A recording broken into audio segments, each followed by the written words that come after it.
welcome to the Game Informer Show. I am your host, Andy McNamara, and joining me today is a fantastic crew. Look at this crew. Look at their shining faces. They're all excited about the PlayStation event that we just watched. We have Jeff Cork. How you doing, Jeff? Well, how are you? Doing good. Dan Tack, the jacket. And by the way, that's quite a jacket today. Big event. This was my E3. This is my E3 jacket for this event. So we're at E3 right now. Yeah. Very nice. Yeah. It's great to be here. And I'm glad we have a killer show lined up for this week, as every week.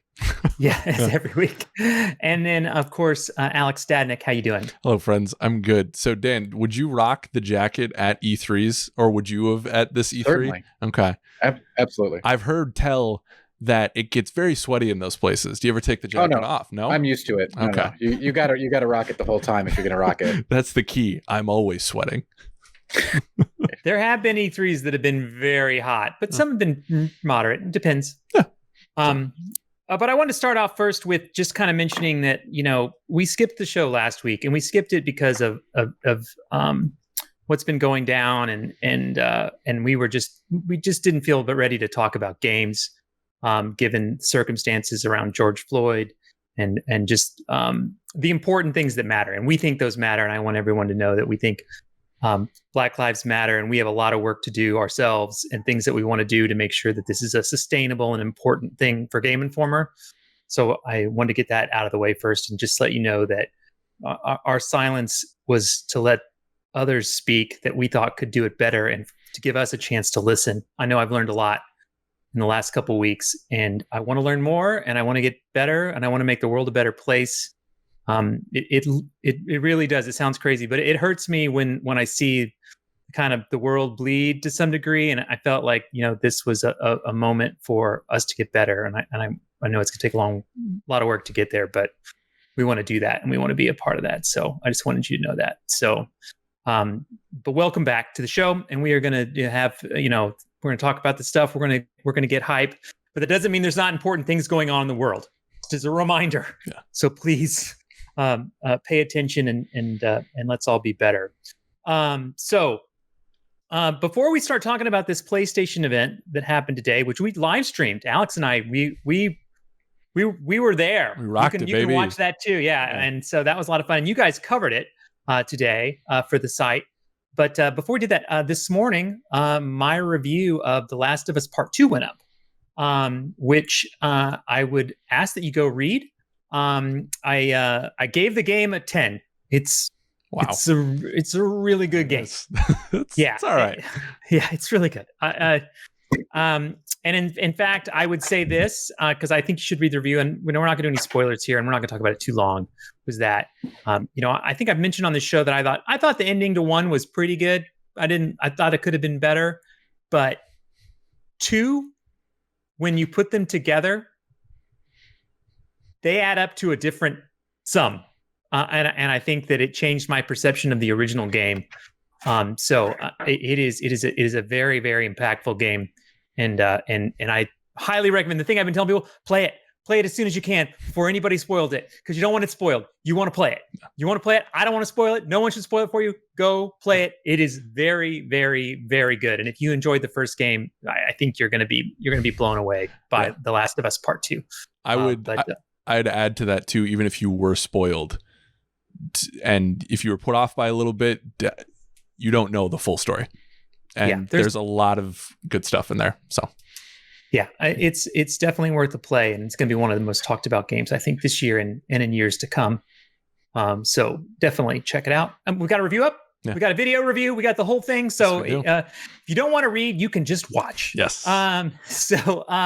All right, PlayStation event. Guys, we finally saw the hardware for the PlayStation 5, which for a while I was like, they are just going to show us weird little balls rolling around forever, right? And I even was worried that at one point they were just going to have more symbols pop out of that, and I was going to scream and pull my hair out. But thankfully, they showed us the hardware.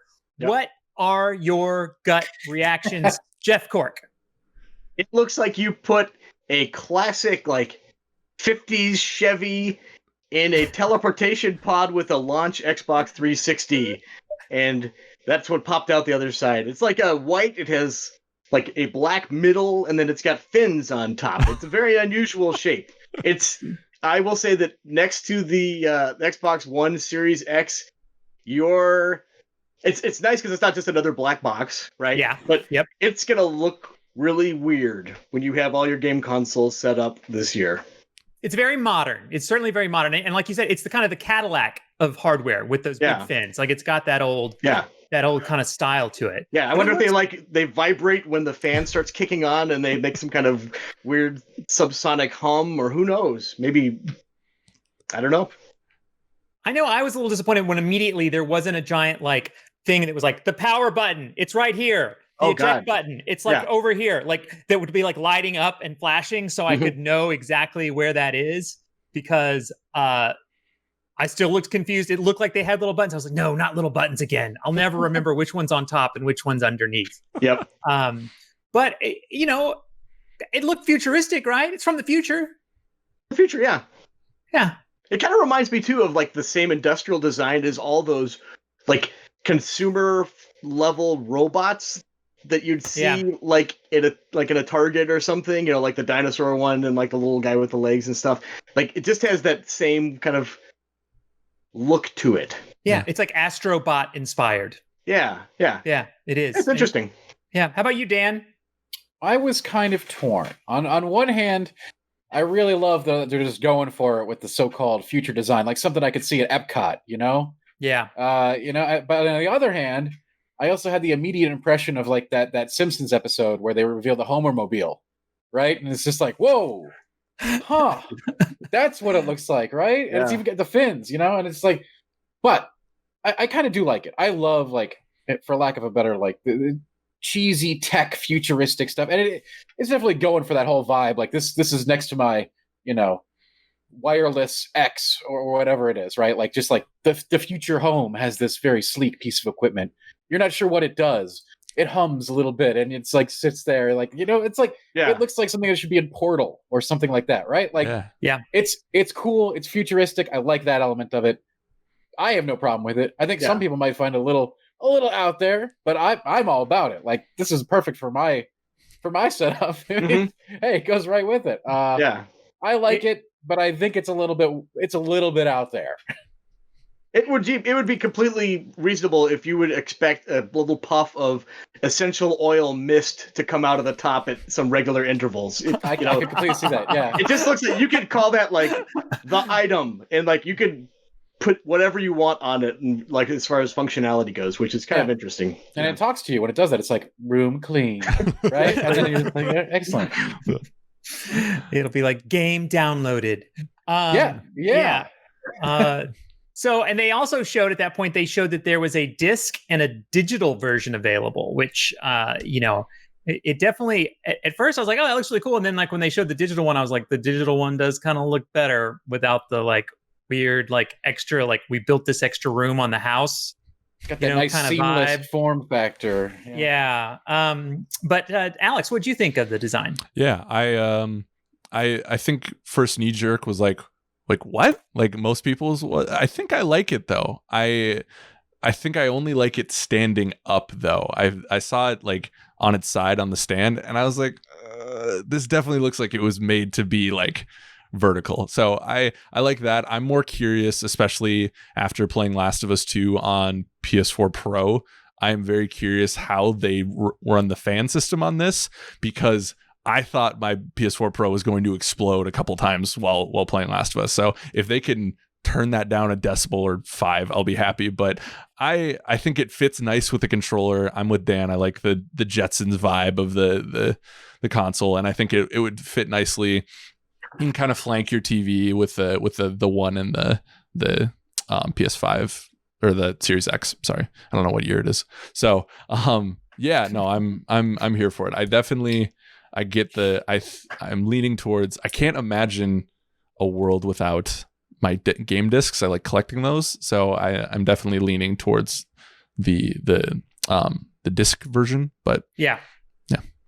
So. It's an interesting design. I mean, I think I like it too. I think I like it as well, but it definitely, it feels like it's trying really hard to be like, I'm from the future. It's the fins, man.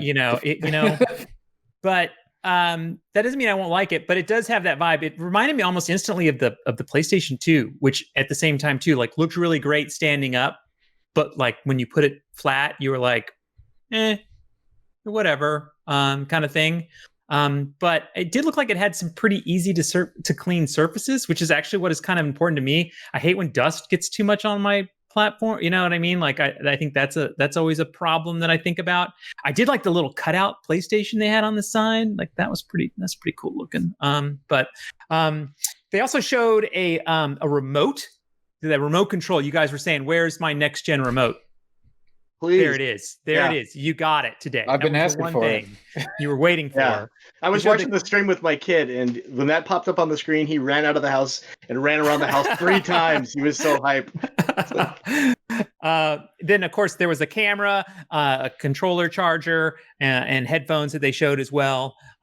So it'd be interesting. One of the things I really liked when they showed the first Xbox Series X was that a bunch of people did a bunch like, hey, here's how we do custom ones. Where they put like kind of paint jobs on them, and you're like, that looks pretty cool. It'd be interesting to see how, and the people did that when they showed the first PlayStation controller as well, that they went out and they kind of like showed how you could customize it and make it look cool. So I'm kind of interested to see how that kind of like community comes up with different ways to just show how the system looks. Yeah.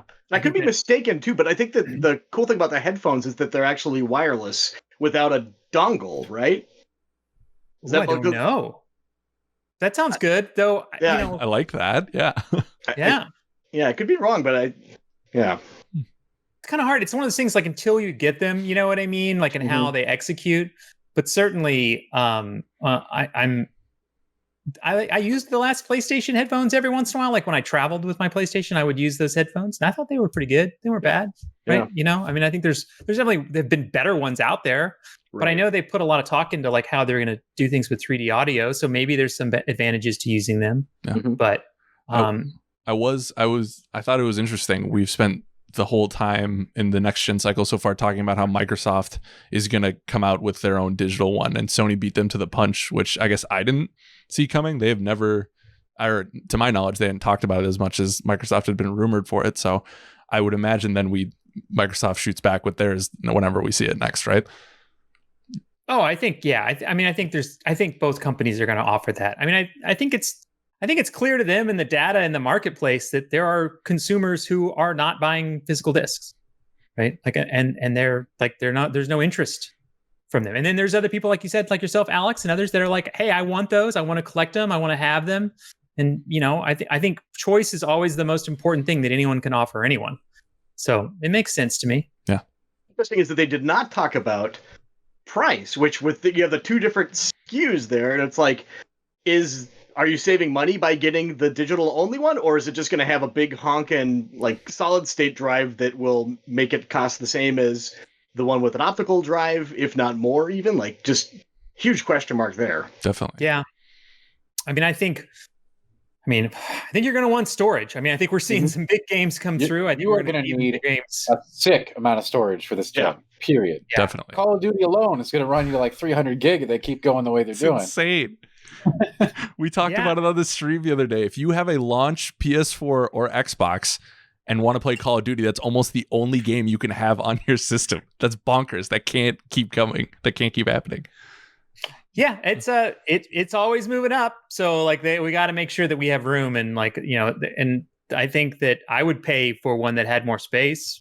I think that'd be nice. I hope they have those options at launch. I want them to put, I knew they weren't going to do price today, but I would have loved for them to do a date. I was excited. I was excited for a date. I thought that was possible. Wasn't 100% sure that it was possible. Obviously, it didn't happen, but I thought that was possible. Yeah. I would have liked to have seen that. But you didn't think they were going to have a date or a price today? No, I didn't think they'd do a price today. Really? I didn't think there was a chance. That's interesting, because like right around this time frame, they usually have their big E3 presentation where they give you a price, and then pre-orders go live right then, and there's that big mad dash to get one as soon as you can. And like, this is such a weird cycle that I think everyone is just playing it as cool as possible, and they realize probably the way you're thinking, and I don't want to put thoughts in your head, Andy, but like they could get another huge beat out of everybody if they just wait a few weeks and start talking about price later. But yeah, it is weird in my opinion. I'm not sold on the whole, like, to your point, Jeff, I'm not sold on when people are like, oh, there's no delays. Oh, it's easy to get the hardware. Oh, it's going to totally happen without a hitch. In the way the world is right now and the challenges that we have on executing just about anything, to have that kind of bravado in delivering it, which I feel like they've kind of had. I mean, they've been very clear that they don't think there's any problems with getting units out and that they're going to have plenty for a worldwide launch. I'm like, okay. I mean, I would be happy if they did, right? I mean, I don't think anyone wants them not to, but I think that's a bold statement. I think I think there's going to be challenges somewhere along the line at some point. So many unknowns that giving a date would be hard. Giving a price would be hard at this point. I almost wonder too if that kind of means too we're looking at a $600 price tag for one of them, because that would be one way to kind of lessen the fun of today would have been, and it's $600. Okay, see everyone. I'm curious to see if, and especially with the Xbox too, I wonder if they're just playing chicken on who has to announce that first. I bet they are for sure playing chicken. Yeah, for sure. Yeah, but I don't know.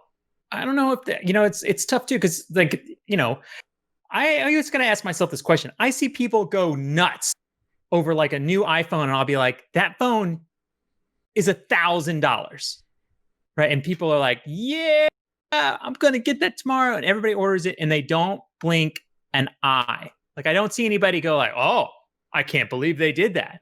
Right. Like, I think they get mad that there wasn't like maybe this cheaper versions from iPhone for a bit there. But I felt like, has the perception of what an item like this costs changed? But you're right. If they would have said it outright, people would have gone nuts. They would have said dead in the water. So it's a dangerous game. Yeah. I also think with phones, paying it month to month helps with that. And I'm convinced some of my less smart friends don't know that it's $1,000 that they're paying for a phone. So we'll see. We'll see. I'm really looking forward to getting my hands on that controller. One of the things they talk about all the times is that it's got, the haptic feedback. They keep talking about it. It's the dual sense. Do you guys care about the rumble and everything out of your controllers? Is that something that's like super important to you? Do you think that can be a big difference maker? Because they didn't show anything that made me think the controller's different than anything else.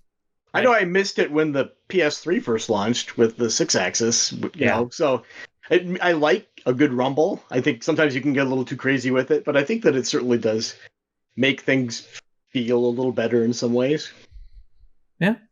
Cool. I actually miss it, and that was one thing that launched with the one was they did a lot of like vibration in the triggers that I kind of missed. So I would like to see that, but they keep billing it like it's this like crazy next thing, and I guess I need to get my hands on it before I can be like, yep, that's the future of controllers. So yeah, I mean, I think there's been a lot of like hyperbole a little bit on everything. Like this rumble's going to blow your mind. This SSD is going to blow your mind. This, like they said, like this was like a what did they say? Like a transitional shift. Do you know what I mean? Out of these games today, which they look very good and they look very fun. But I mean, to be like that we're not going to look at games the same way. I don't think I know that I've been seen an example of that quite yet, but I'm very interested. So today they showed 25 games that were like on this kind of like PlayStation 5 thing, if my math is correct. And then they started with GTA 5, which was running, and they showed on PlayStation 4, which is some announcements around that and just reinforcing that PlayStation is going to have a relationship with Grand Theft Auto, which, I mean, that's a big deal all on its own, right? Yeah, everyone's nodding their head.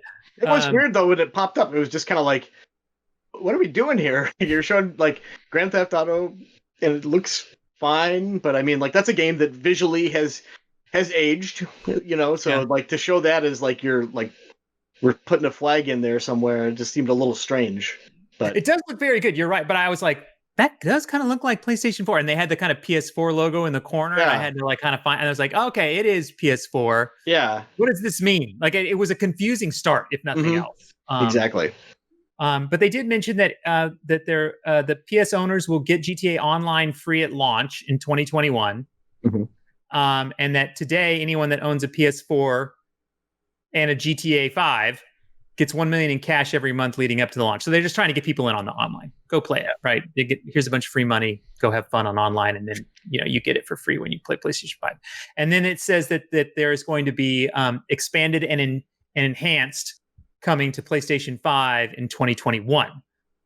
So we'll have to see what that means. But I mean, basically GTA 5 is it's like, wow, it's just a game that just exists and is going to keep going on.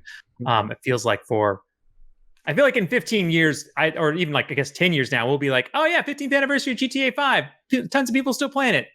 Sure, right? It's kind of starting to feel that way, right? Am I crazy, Dan? Do you think it can last that long? That's about right. It's the type of game that just never ends, right? Like it'll go until they make a game that will, will take it over. That's how that goes.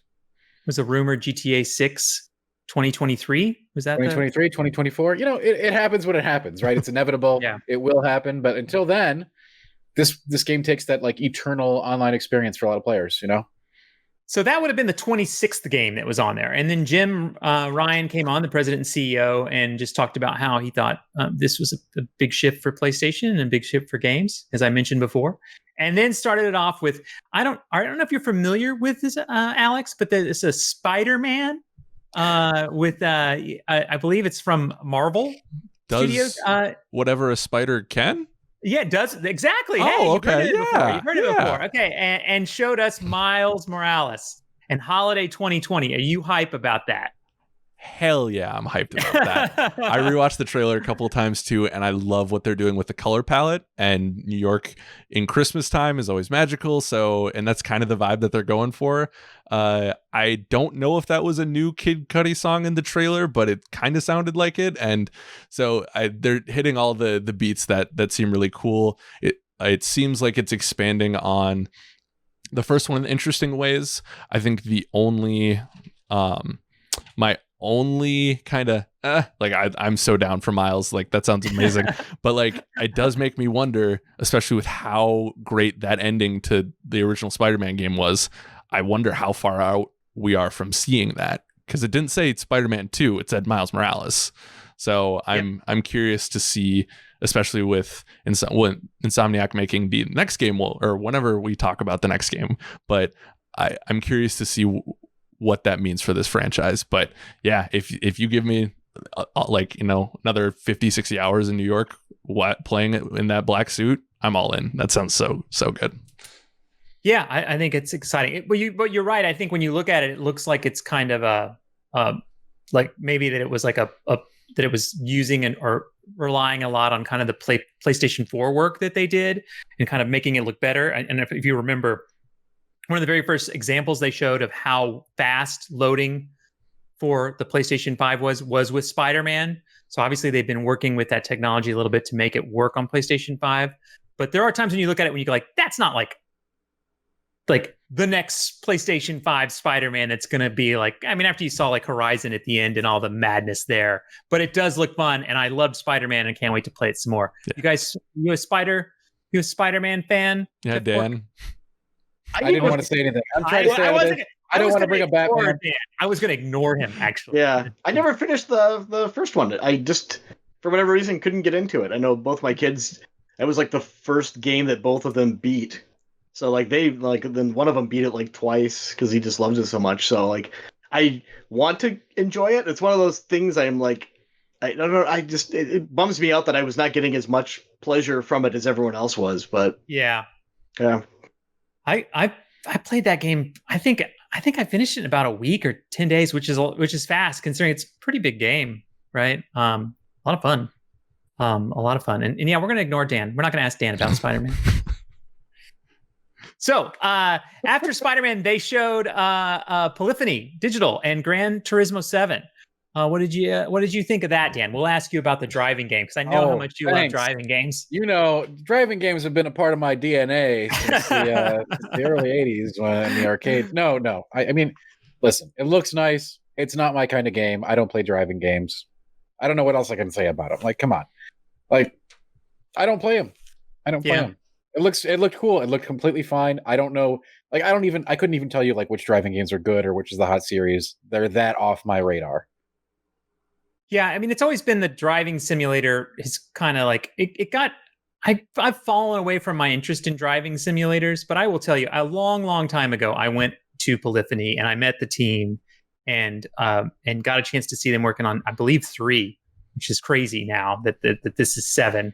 And their attention to detail was insane. Like they're just within the cars, from audio to what they were doing as far as like how they were recreating the tracks and the driving experience. I mean, they had a guy there who was a professional driver, and they were trying to make sure that the laps that they would get on a real world track would match the laps that they get in game, so that it was that realistic. Like that's how much it mattered to them. So the games go really far, and they have cool things. Like I saw a Porsche in there, I saw a Lamborghini. They had like a day-night cycle. They did that whole GT town thing, which I don't know I entirely understood, that they kind of like cut to there for a moment. And then they showed the in-car kind of drive through with the shifting and like the rear view mirror being digital on the car dash, or camera, I should say, rather than digital. So it looks really clean, but I don't know that it was like that. I don't know that I was like, I always think every driving game always looks good. And I don't know that did it feel generational to you, Jeff Cork? No, it looked nice, like you said, but I mean, I would have just as easily been convinced that you're looking at a PlayStation 4 game, like, albeit a really nice looking one, but there wasn't anything in it that spoke to just like, wow, I can't believe it. But I think that speaks also to that genre always looks really good. Just traditionally, it's like kind of like a benchmark setter. So I think we've kind of reached a point with like the fidelity of like the way that racing games in particular look, that I don't know what you can possibly add. Yeah, you know, that you would see at least from just like a cursory look. Like we spent a lot of time, if my memory could be failing me, it seemed like we spent a lot of time in a tunnel at one point in the demo, and I was like, "What are we looking at this tunnel for? This sucks." Get out of the tunnel. Yeah, that's funny. But it's like one of those things, you have to have it at a launch of a platform. You have to have a driving game. I think it's required. Yeah, it's an FCC. Yeah. But then they went into Ratchet and Clank Rift Apart, which was super exciting. And actually, I don't know if you guys got a chance to rewatch it all, but on a rewatch, there's some really cool stuff going on in there. So one is the portals, right? As soon as you, like, at first I was like, what's going on? And then I realized he was hopping through portals. One of the things was that they were kind of going to like a flat, like kind of like a placeholder, and then going to a new world that looked like it was completely rendered like within a second, right? Then to kind of a weird kind of spatial moment, then to another one, and then to another one. So I think they go to like 3 or 4 different worlds, just like pretty quickly and pretty snappy. And then all of a sudden it has that kind of really crisp, I think you said it in the live feed, the live show, Alex, was that it has that kind of like realistic Pixar animated feel. You know what I mean? Yeah. That it's animated, but it feels real in its own weird world. And then ton of animations, and they showed the female Lombax, which was like, what's up with that? When do we play as her? And then finally, too, they showed a lot of destructibility. And in that one particular scene, if you look again, look at the floor. There are a ton of reflections going on the floor in that scene. And I didn't notice them the first time, but the second time through, I was like, I thought it looked really good. And I was like, there's a lot going on. And then once I looked at the floor and saw all the reflections going on, I was that part, after the portals really impressed me, then all of a sudden the floor really impressed me.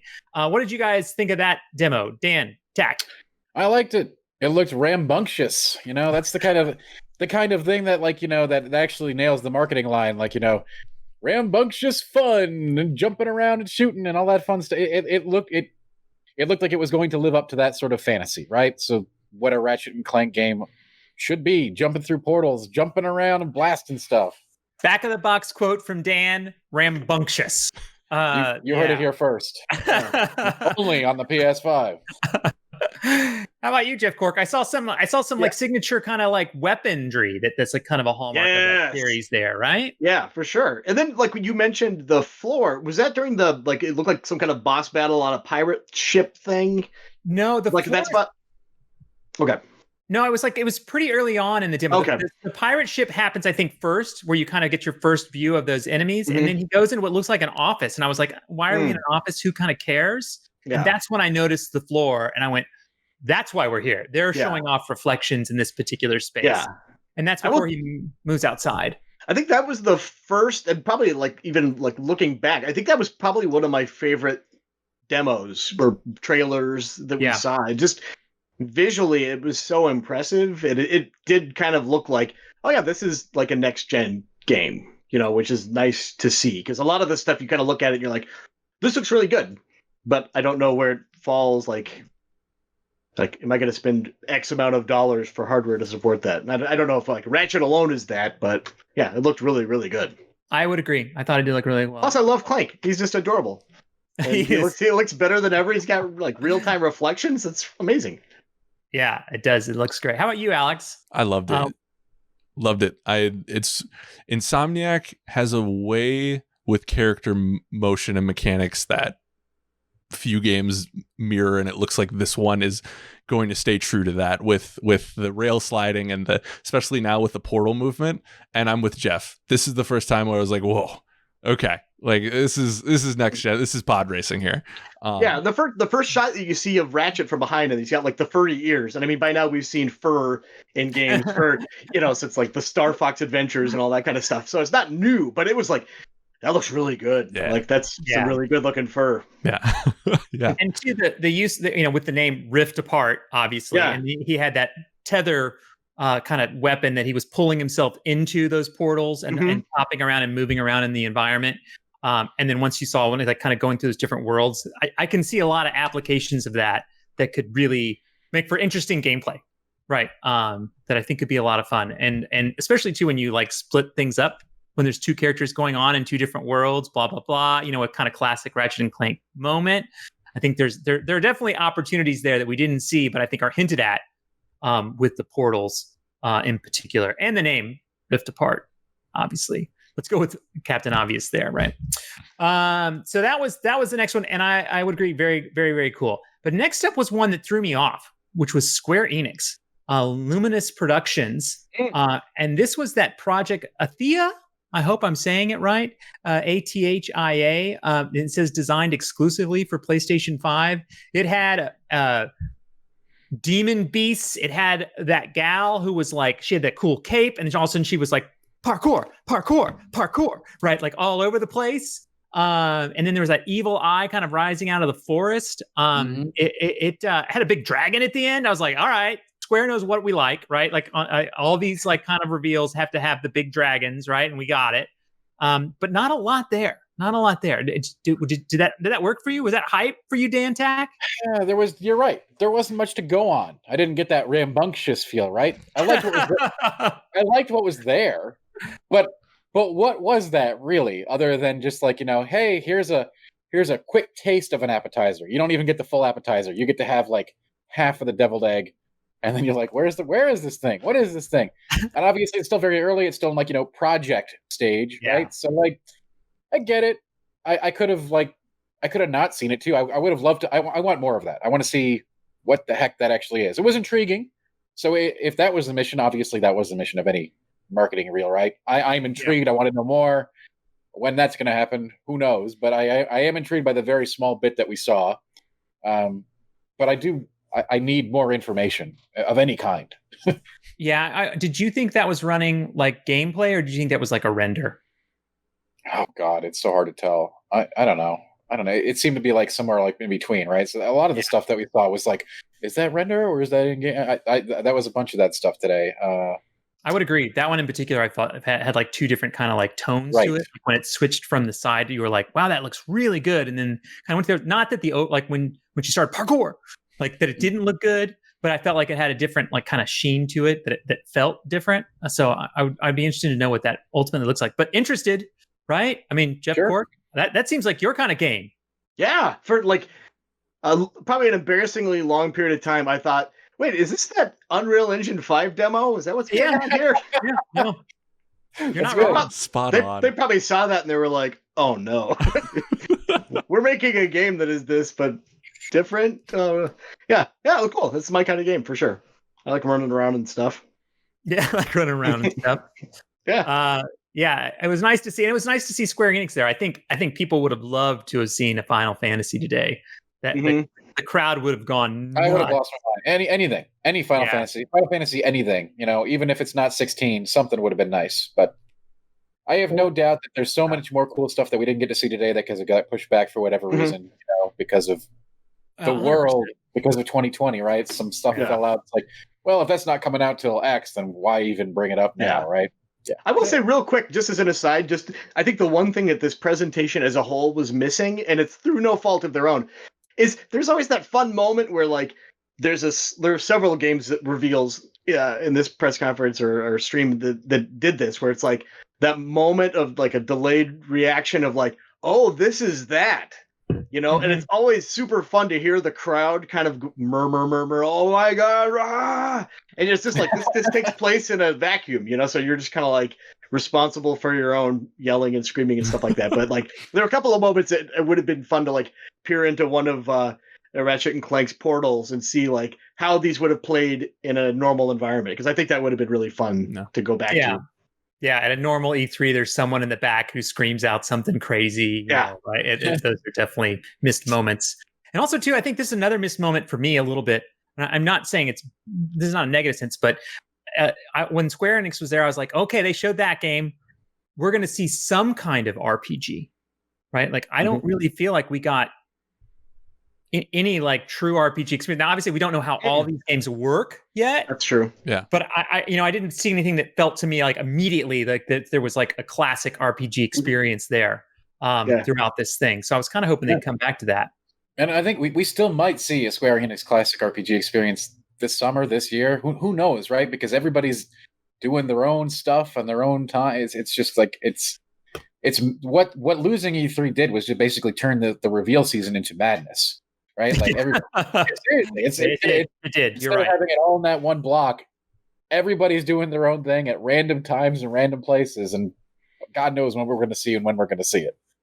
Yeah, and there's so many more events coming. You know what I mean? Like that they're going to be like, well, we can't just look like we only have 2 games. We have to look like we have so many games, and our games have to look great, and we have to have so many great games, right? That definitely limits it. But I do think Sony did do a good job today of like.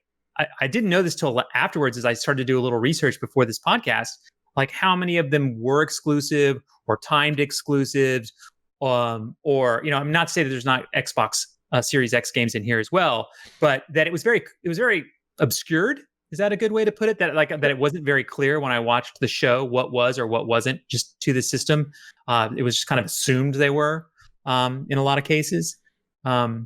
But very interesting. How about you, Alex? I think you've got to be hype on that Square Enix. I mean, I just you have to be. I have to be, but yet I'm fine. I was like, this is fine. Oh, cool. Okay. I wanted to. I was with you. I think I said it on stream. I was like, is this Final Fantasy? And it seemed just like kind of a proof of concept to start for me, and I'm curious to see more of it, but. Some of this other stuff really caught my eye more than something like that. So yeah, I think I saw that. What was it?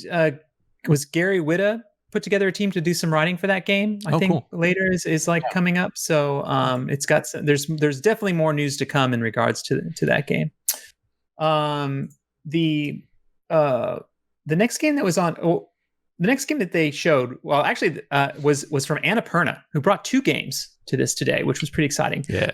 And this one started off with showing a cat walking through various robots with like monitor faces to emote. And in this kind of like crazy like Blade Runner alley. I'm trying to give you a little visual here in the audio space. Can I not paint a picture, folks, or what? No, you don't have to answer that question. It's ringing the bells, Andy. I'm getting it. But like halfway through, an outsider watcher, like, I think you play as the cat, and you do. It looks like you play as the cat. It's a game called Stray. It's coming in 2021. And it looked like the cat when he's walking through that he may have had like a little robot familiar, or maybe it was just driving by at the same time. I couldn't tell, but definitely that cat has a backpack. Yeah, a little backpack shirt thing. Yeah. So there's something going on in there. There's some secrets hidden in that backpack, but there wasn't a whole lot of there. But playing as a cat, Dan Tack, you're a duck guy, but are you excited to play as a cat? that's the kind of game where like we didn't see any kind of like even inkling of gameplay. I assume it's going to be a more story-based kind of experience, but that's an assumption. But hey, Blade Runner-esque, Blade Runner plus cat can't be bad, right? Like that's a winning formula. Maybe it could be a cat PG, right? Oh yes, we need more of those. Yes. I don't know. It didn't. To be honest, that one didn't really pique my curiosity. But once we know more, maybe. I don't know. It was just like, hey, it's Blade Runner and there's a cat.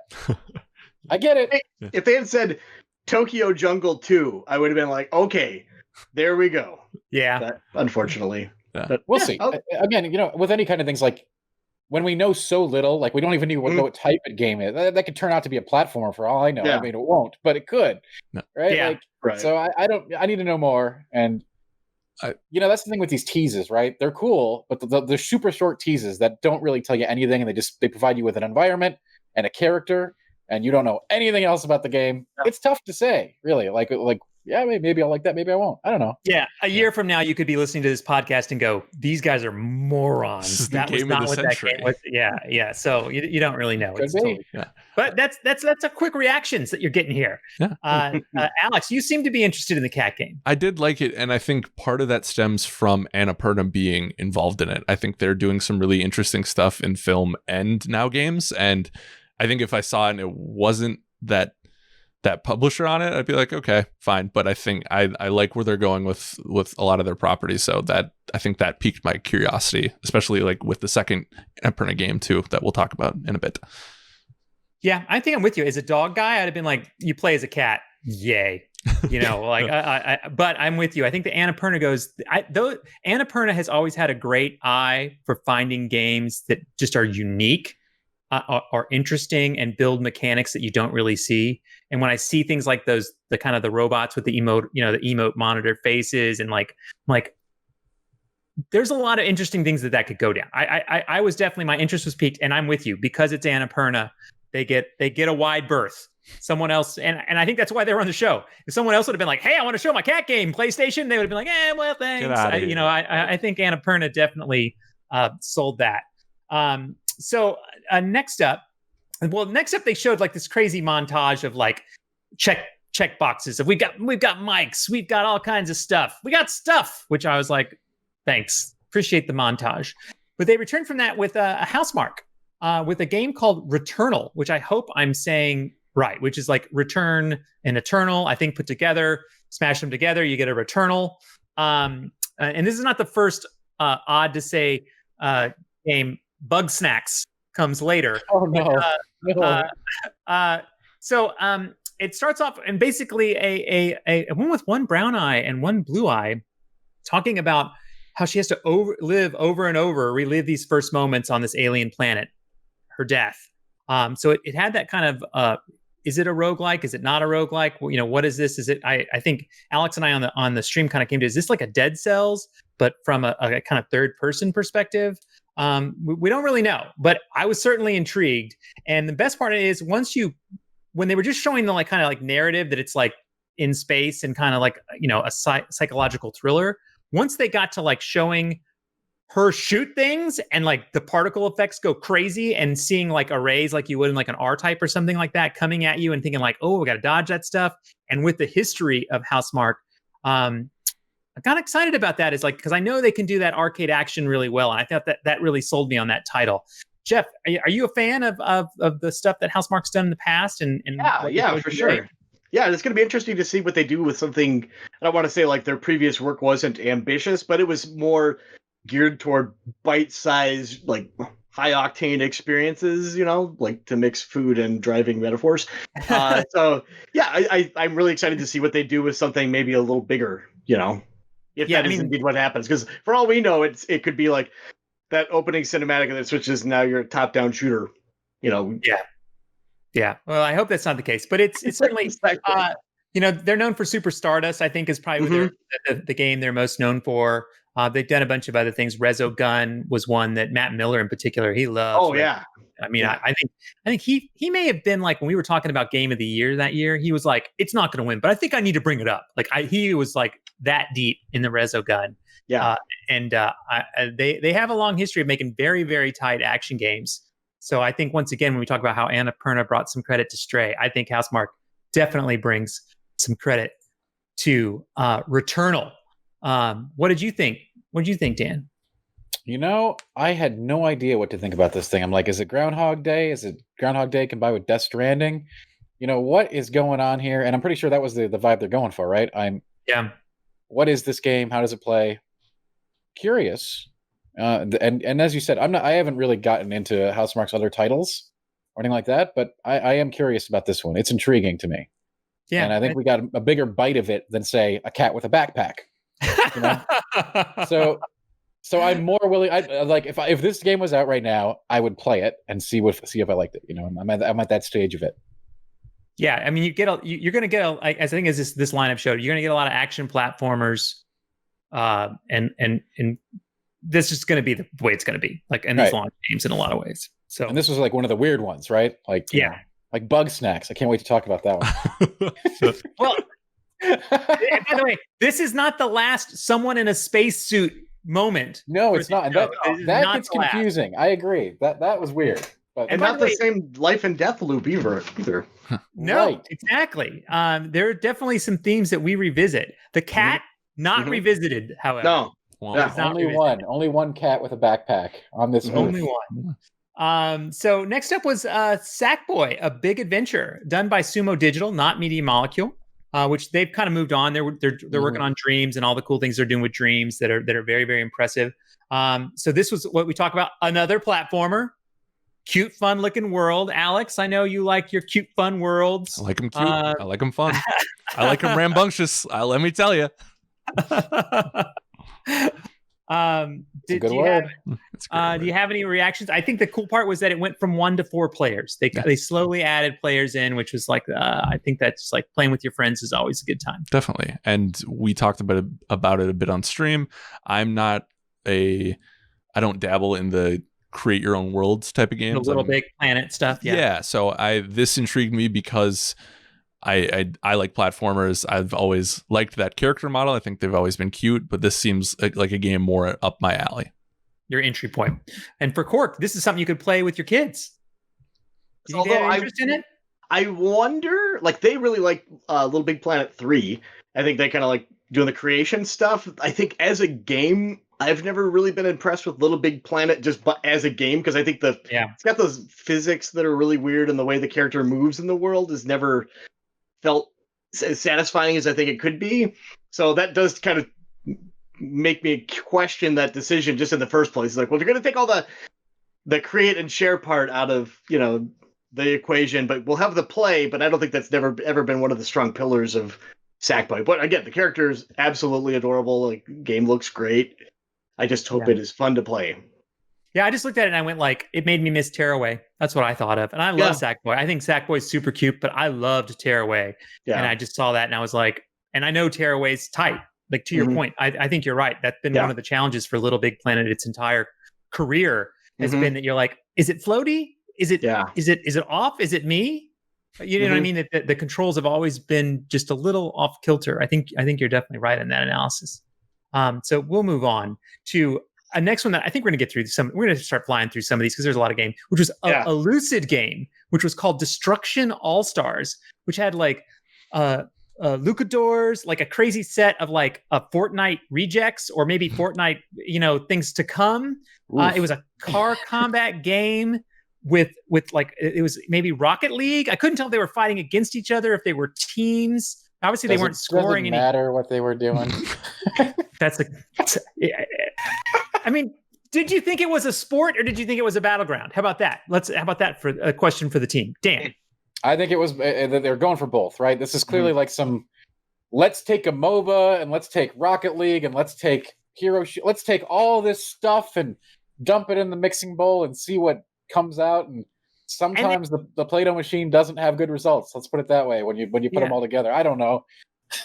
and then call it Destruction All-Stars, which, by the way, as a name, the name, it's God, it's like that's the Meaningless Machine came up with that name, right? It's just like we need All-Stars, good. It's a game where you pick your characters, right? And then like, what do we got? Blood? No, blood's used too much. What do we got? Destruction! Woo! God, I feel bad. I don't want to knock this game before I played it before it's out, but it's got a lot. I don't want to either. But we can knock the way it was marketed. Sure. We can knock the way it was presented. The game may end up being 10 out of 10 greatest game ever made, but the presentation that they showed with them doing like surfing on the roofs of cars and like people running around like I don't know, like rollerball style with vehicles, I was like, that person's gonna die very quickly. Like it really would have benefited from some more clarity, right? It felt like it lost some of that, and particularly to your point that it felt generic when you give those kind of generic, hey, this is rad, Destruction All-Stars, rad racing, Destruction, Wars. I really thought that looked cool. Did you? I did. Whoa. I was like surprisingly like I was like when they first showed the characters, I was like, oh boy, I don't want to be anywhere near these guys. But like once the game started, like the destruction looks pretty nice, and I think if the gimmick that they're banking on, where it's like you can get out of your car if it's about to blow up, and you are instantly as mobile on foot as you were, maybe not as fast, obviously, but like that transition being like instantaneous, which I don't want to buy into some things are only possible on this next gen, but that seems like something you could point to. Like a lot of games that transition between two different styles, you know, there's always like a bit of a little blip where you kind of wait a second for things to transition. If it is seamless like that, that'd be really fun. And I really do like car combat games in general. So like, I think if you, I like that they swung for the fences with a bunch of terrible personalities because it'll feel really great when you smash into somebody, you know, and you're like, it's that guy who looks like an influencer. I'm gonna, whatever. Now, do you think if that's the case, do you think that was an opportunity for them to do Twisted Metal? That's a really great point. Yeah. I mean that there would have been instant recognition. Yeah, that's whenever someone says All-Stars and I don't know any of the stars. Yeah. Do you know what I mean? Like that it's an All-Stars of like, who are the stars? Like, that's an interesting question in its own. Although at the same time, would you want to get out of your car as Sweet Tooth? It'd be like, yuck. No. baggy clown pants. What is Axel going to do? Is he going to like dislodge himself from those dumb wheels and like just don't even ever look back? Like, free at last. This is nonsense. Terrible car. Yeah, there was a time when car combat games were a lot of fun, right? Yep. So maybe it is a comeback. Maybe Dan and I are being too harsh. We might be, but that's why I'm glad we had somebody on the panel who actually liked it, because like that one's just really hard to give the benefit of the doubt from what we saw. I'm sure a year from now I'll be like, hey guys, you want to play some Destruction All-Stars tonight? Man, this game rules. But like, you're not gonna say that. You're not. Chances are very slim, but it's possible. Hopefully there's a band that's called Destruction All-Stars, and that game will have to change its name because of like pending litigation or something. We can always hope. I don't know. It is an awful name. So next up was Kenna, Bridge of Spirits by Ember Lab, which they it looks like the owners or at least a group of guys who were involved with it. They said they had a background in film and animation, and it showed. This is the one that I thought had like a lot of Miyazaki kind of overtones to it in the way that it looked. It's very sharp. Had I assume Kenna is the hero.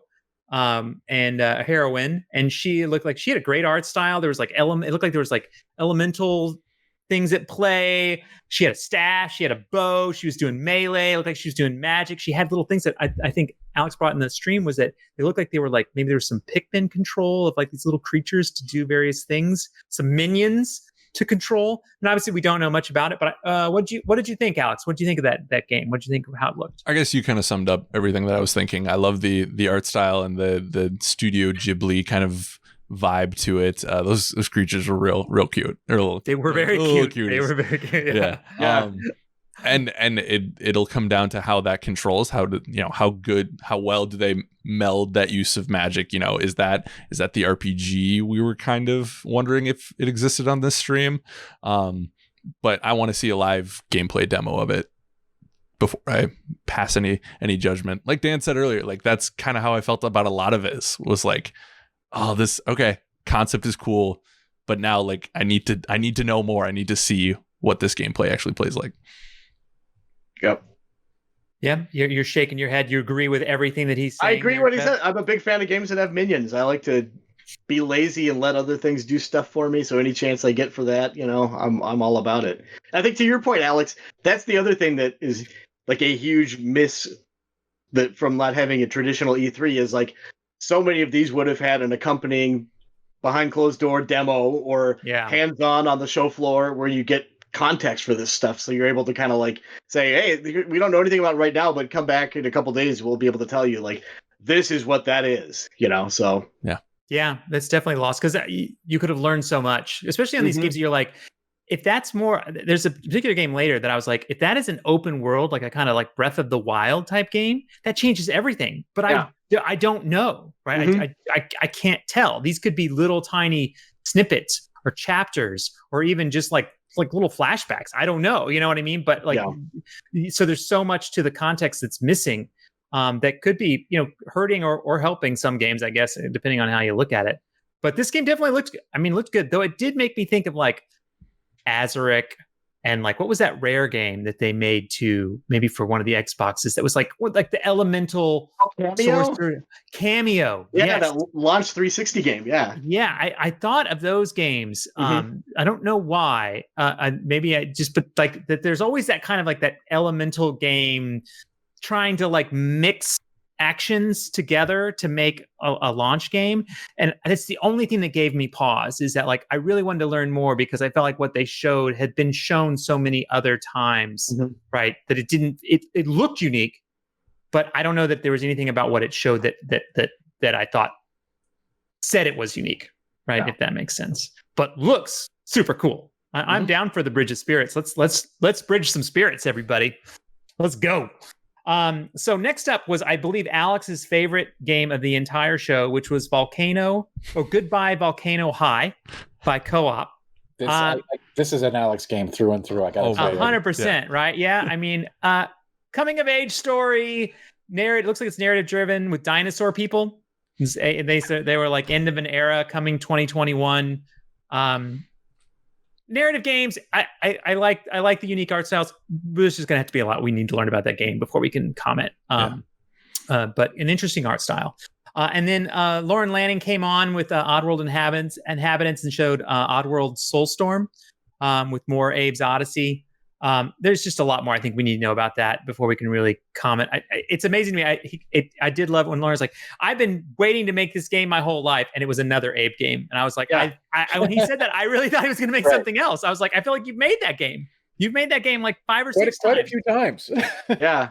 And Abe, not to be discouraging, but I think there are people that have a real affection for Abe, but I think there's a lot of people that don't know Abe's story. Right. Yeah. And I feel like at this point, we're so far down the line that like a fresh character for them would be, oh my God, I'm going to say it, refreshing. Right. Like that essentially that it would be a chance for them to restart, that people wouldn't feel like, well, I don't know the story, I'm going to pass. Right. I think it would be a chance for them to find more success if they went down a new path. I really do. That's my opinion. I don't want to read too much into what this game is, but I was hoping for a new direction. Yeah, it certainly did look a lot like the classic Abe's Odyssey, Oddworld games of old too. Just like there are a lot of sections, even if the camera was like cocked to the side a little bit, where it was just like action seems to be taking place on a 2D plane. There's a guy on a platform above you mowing down a bunch of people. Like it just seemed kind of like a really, really nice looking game in a style that I don't know how fun it's going to go back to that. I don't know. Yeah, I agree. So next up was Bethesda, another company that brought 2 games to this event. This first one was Shinji Mikami, who people would know from his work on Resident Evil. And this game is slated for 2021, but Ghostwire Tokyo I don't think I need to give the little synopsis to let you guys run on this. What did you think, Jeff Cork, of Ghostwire Tokyo's demo? Like the presentation that Mikami gave before, he was talking about like bringing a game that brings the charm of Tokyo and everything like that. So I'm like, I hope that it is on the open world side of things, because like I love exploring Tokyo in games, you know, like, and even like little parts of it, like in the Yakuza series. And I like the supernatural stuff. Like there was a schoolgirl who like did a leaping somersault and then had no head, and it's got all kinds of like Oni mask wearing people and all kinds of cool looking stuff. But that was just like blink and you miss it montage of like crazy fighting. So yeah, I would like to see what's going on with it. Yeah, there was there was like what I noticed out of the characters, a lot of great classic Japanese horror stuff in there. There was the person in the yellow raincoat with the like yellow umbrella that like had weird creepy eyes. I was like, I'm all in on this. They had all kinds of craziness that was like that fed right into those kind of lovely horror moments that I think Japan does so well. But I was really confused because it was like first person. It looked like you were kind of like conjuring. You know what I mean? Like you were like spell casting, I guess, to some degree to fight. I think there was a lot to learn there. Yeah, there's like some kind of dimensional thing with the shrine, like the gates. Yeah. And everything. The first person thing kind of threw me off a little bit too. Yeah, so that was definitely it. And the one thing I'm gonna say, I loved the way all the characters looked in the world, but the world itself looked oddly simplistic to me, or like empty. I don't know why. There was something off for the world for me. I don't know. What about you, Alex? What'd you think of that? What'd you think of that demo? I'm with Jeff. I'm be curious to see if that's open world. And I think we said that on the stream, but that'd be interesting to me. I was expecting from Mikami like something more spooky, so I was kind of happy that it wasn't, because I was expecting something like evil. You didn't think that was spooky? I mean, it definitely was weird, but not horror inducing like something like the Evil Within. So she had no head. There was no head. It's a she that there's no head. True, but there's no head. There's no like demonic nurse trying to like saw me in half though either. You know, it wrote a line of like action and like psychological stuff that I was like, okay, I can see myself playing this, because if it went too far into the horror stuff, I'm out. But because of that and the potential of maybe also playing with other people, there was that shot where there was like 4 of them on a rooftop, right? Or am I making that up? Oh, they jumped off? Yeah. Make up whatever you want. It's our podcast. It's our podcast. Yeah, we do. Comments will go with it perfectly. No one will correct it. So yes, those aspects made me more interested in it than if it were just more on the horror side. How about you, Dan Tack? You know, this isn't the first time we've seen this game, right? And like, I still don't know what we're doing with it exactly. I kind of felt the same way you did, Andy. I'm just like, let's see what, you know. I feel like I'm saying this for a lot of these games, and that's exactly to Cork's point. We'd be playing a lot of these games. We'd have demos. We'd have sessions. We'd actually be able to answer some of these questions that we're asking, instead of just crying to the philosophical ether about like what could have been. What is this? We don't know, but. You know, that kind of thing. I'm always interested in Japanese horror. It's a big thing, but like, I don't know what to think about this game just yet, honestly. Yeah. The thing is, when they showed this game and Deathloop, which is the other Bethesda game we'll talk about later, they were pure trailers at E3. Yeah, I mean, you know, you were like, this has nothing to do with what these games are. They look super cool, but these are just like, these are movies. Like they're hype pieces on it. But I left hyped. I was like, I'm really interested in both those games. And I think after watching what we had for both these games today, I'm still interested. But yeah, they didn't clarify a ton. And also, too, I think I learned later that this is at least for a period. I don't know, but it's going to be exclusive for a bit to the PlayStation as well, in some way, shape, or form, and PC. Yeah. So that's an interesting addition.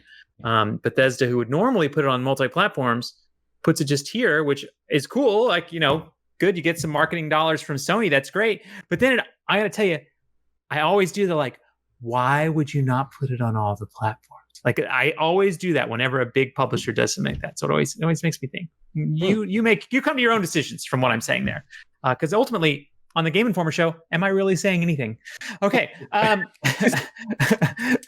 Next up was JETT: The Far Shore. coming holiday 2020. This was that game that was in black and white that was from the Super Brothers. I don't know if you remember Sword and Sorcery. It's a game I really enjoyed from Capybara Games. That was on like iOS. That's where I played. I played it on there, but it came to other things.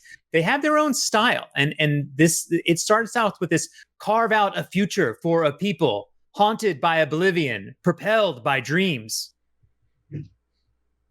Okay, right? You know what I mean? Like it played into like, this is gonna be weird. Had some really interesting art style stuff going on. I'm interested because it's the Super Brothers, in my opinion. That draws me into it, but there was absolutely nothing to take away from that other than it is coming. Yep. After that was Godfall from Gearbox and Counterplay Games, which was a lot of hype music. Yeah. And then it was like, do you like killing things? Yeah. Do you like to unlock godlike armor? Yeah. Do you want to become unstoppable? Yeah. I do like those things. I mean, I do. But, it didn't look bad. Like, it looked like a pretty solid action game. I got to tell you, that kind of marketing makes me yawn.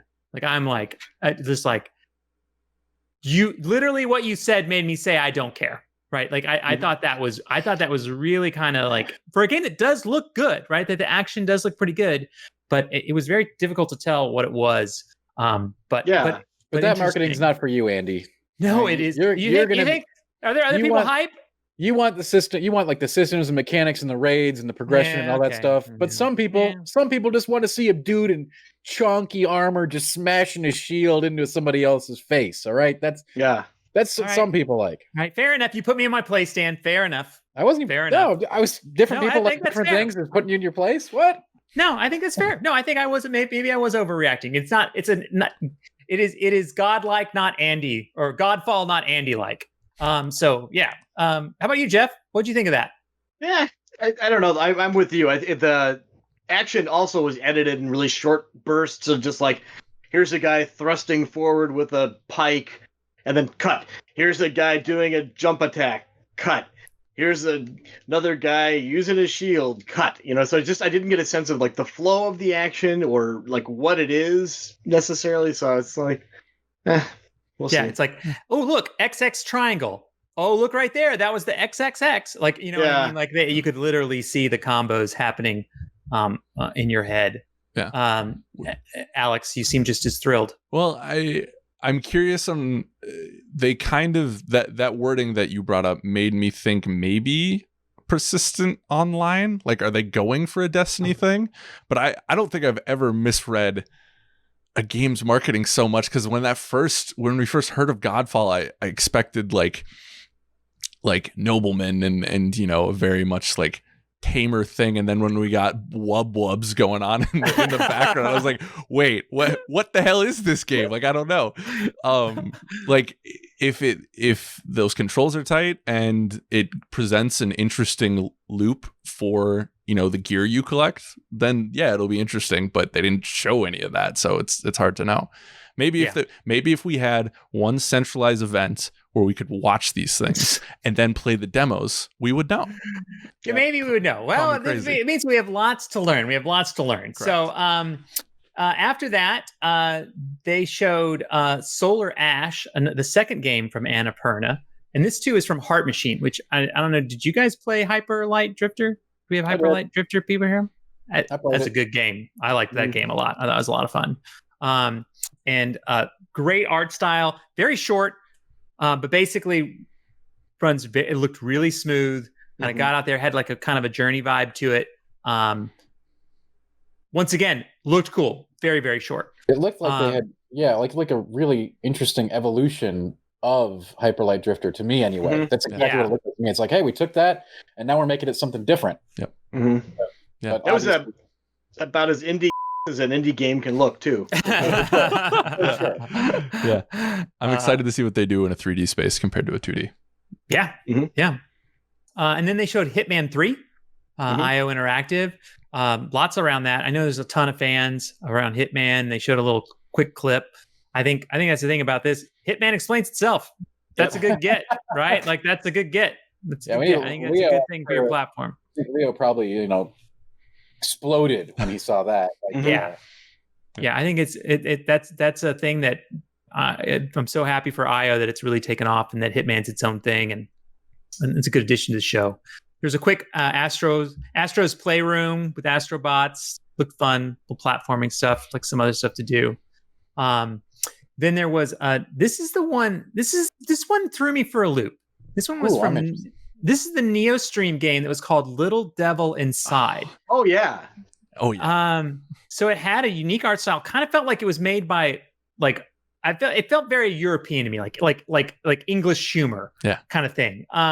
But it showed so many different things. It had, first of all, it had a wider range of interesting monsters. It showed the main character like fixing his arm with a wrap. It showed him like on the edge of a precipice. It showed him like working his way, like trudging through a swamp, half underwater. It showed him on a horseback shooting like a bear with a bow and arrow and then a gun. And then it kept cutting to this like old guy who was like walking around like in these boxes in these frames. And I was like, I don't know what's going on. Yeah. But I like it, I think. And this is the game where he eventually at the end, like he's hanging over off this rope and he drops a bomb because there's this giant frog underneath him, like looking up, right? Mm-hmm. And it shows, cuts to the old guy on a toilet and it makes a toilet joke, which I was like, okay, toilet joke. Funny. He dropped the bomb. I got it. Mm-hmm. I got it. But throughout that demo, so many times it looked like if that was like an open world, if those were the things going on there, that game could be really, really, really cool. Like, because it had like kind of a weird, it was like a weird English humor, funny animation, Breath of the Wild to some degree, if you look at it in the right ways. Now, like I said, it could not be.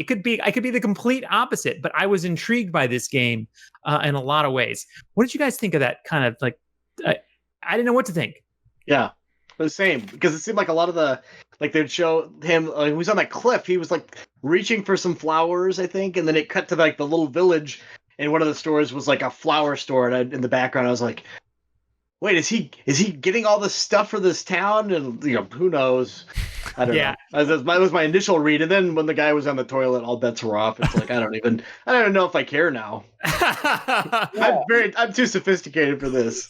Way too sophisticated. Very much so. And I mean, those things, like every one of those things could be like little stories told. Yeah. Like, you know what I mean? Like it could be a very like kind of quaint, tight narrative game, right? You just tell, but it was intriguing to look at, certainly. Because there was that one little, I don't know if you'd call it tease, but like there was that one moment where he was fighting creatures in like a fogged valley that looked like it was kind of hack and slash. Maybe it looked like they tried to do maybe a little vertical slice. Regardless, and some interesting looking bosses, little things in there too. As well. And I'm curious how much you play as. I kind of got like almost a Bruce Wayne Alfred vibe, because the first scene is them in the same room together. He's like bringing in his catch, so it's like I'm wondering if he's like his support, his butler, that kind of thing. But it looked like you may play as the old gentleman. He can also just be his friend rather than his butler. Yes, I mean, Batman is Batman is the weird one who has a butler. Not many people in the modern age have butlers. That's true. Anymore. Yeah. But I get your point. No, it's very valid. But when you add the style of that with, I thought the dropping of the bomb was funny. So I'm in on that more than some of the other ones where I went, I don't know what this is. So. Yeah, interesting. Next up, they showed NBA 2K 2021. Zion Williamson, lots of sweat, looked good. Interesting. That game comes out. They said that game comes out fall of 2020, which PlayStation's not going to be available fall of 2020, or PlayStation 5 is not going to be available fall of 2020. Or is it? Or do you think that was a hint? Because every other one said holiday. This is the only one that said fall. This is the only one that said fall. Thanksgiving is a holiday. I mean, holiday is a safe bet, right? Like for all of this, but like, I think so. But that was the one outlier that I did notice in there. So after that, they showed Bugsnax, which is from the Octodad team, the Young Horses, which showed basically you are what you eat. It showed the characters like eat things and then like their arm turn into like strawberries. And then the one guy was like, I couldn't pick this thing up with my wiener hands. Why are my wiener hands not capable of doing this? play Bugsnax. Oh, careful. That is right? a very they intentionally named that game that to make you screw it up, right? They did that. For sure. I'm crying. Yeah, it looks wild. It was weird and undeniably wholesome. I don't know if it's going to end up being good, but it was certainly cute. It was definitely cute. Like all the animals looked like they were made from food, and the guy ran up and like he was like kicking all the food and was made of all that. It was interesting. So don't mispronounce it, boys and girls. Next up is a game you might have been interested in, Dan. Oh, really? Yes. It had. I'm gonna let you guess. Okay. I'm not ringing any bells here. I don't. You're not. Okay, hold on. Oh, it's Bloodborne, right? No, it wasn't Bloodborne. Did you think it was Bloodborne for a second, though? No. Actually, I knew right when the darkness started going over the land what it was. You knew exactly then. Yeah. At that point is where I knew for sure. Yep. Okay, so everyone who's catching up here, this is Demon's Souls. Blue Point is working on it with looked like with Sony Japan. Sony Japan, and From Software's name nowhere attached, which was interesting. Nowhere. So it's been completely kicked off as a remake. Is what's happening here. So rebuilt from the ground up with all new everything, which is pretty insane. I really hope they can pull it off, because living up to the legacy of that game is going to be difficult. But what we saw looked very impressive. Okay, but you had to rebuild that game. The original game is sure. is I don't want to say archaic, but it's definitely its own taste. It is definitely archaic. Like, certainly it's PS3 and it feels PS3 and it looks PS3. Yeah. So you had to rebuild it for sure. But they're bringing their own stuff to it, which I'm sure will not please all the hardcore fans. I think a lot of hardcore fans are going to be into it, but there will be a small segment that's like, well, I don't like the new art style. I don't like this. I don't like they change this. We may see some completely new aspects of this because it is a full remake, and I'm wondering we may actually get finally one of the big mysteries of Demon's Souls was that there was an arc stone that you could never go into, a broken down one that went to a world you couldn't go to. That was, depending on who you talk to, either taken out of the game or never implemented. But we may see that world return. It's possible. I don't want to say that it is going to happen, but we may get to see that world that we never got to explore in the original Demon's Souls, which would be interesting. Of course, it would be completely Blue Point's take unless they consult From on that. So I don't know. A lot of questions about this one, but what we saw, a lot of iconic bosses from Demon's Souls were in that trailer. No gameplay, though, right? So we just got to see cuts. But what we did get to see looked incredible. I'm super happy that we're getting a remake of that game for multiple reasons. The biggest one probably because a lot of Souls fans didn't play Demon's Souls because it was on the PS3. So it made it kind of a pain to go play in comparison to the rest of them, which are all available on all multiple platforms in various degrees. Yeah, I'm excited for that very reason. I'm very excited to play this game. I have not played this game. I just did not play it. So I'm excited, and I wasn't going to go back and play it on PlayStation 3. Nobody wants to. They're going to wait for and here it is. So here it is, right? And it's coming out. From what we saw, looks incredible. I can't wait to see what they do with it. That world is rich, and I do hope they actually, a lot of people are going to be like, I hope they don't do anything to it. I hope it's just a pure one-to-one recreation. I actually hope they take some liberties, and I don't want to change any mechanics or features or anything, but if they want to add and remove some things, I'd be totally cool with that. Get a little bit, put a little bit of touch on it if you're going to be doing this. If you're going to remake it from the ground up. I 100% want them to add things to it, even though I didn't play the original game. I'd like them to clean up the edges.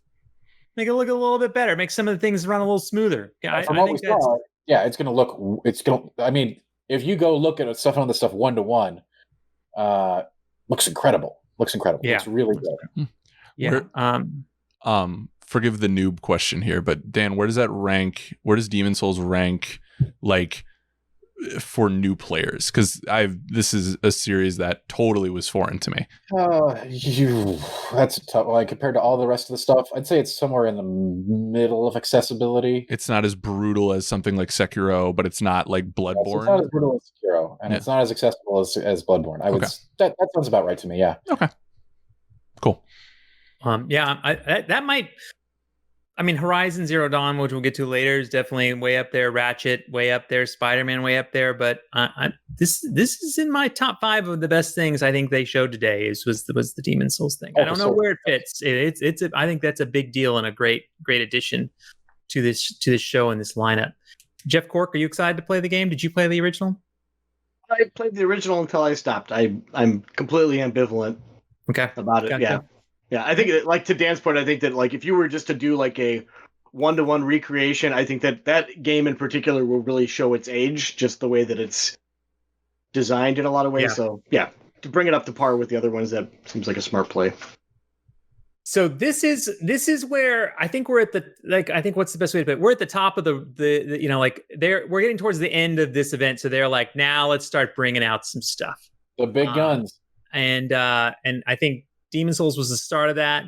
And then they went to Deathloop from Arcane Leon, which showed rival assassins trapped in a time loop as an FPS, and it immediately got my Dishonored stuff going, because they shot the gun, then they used the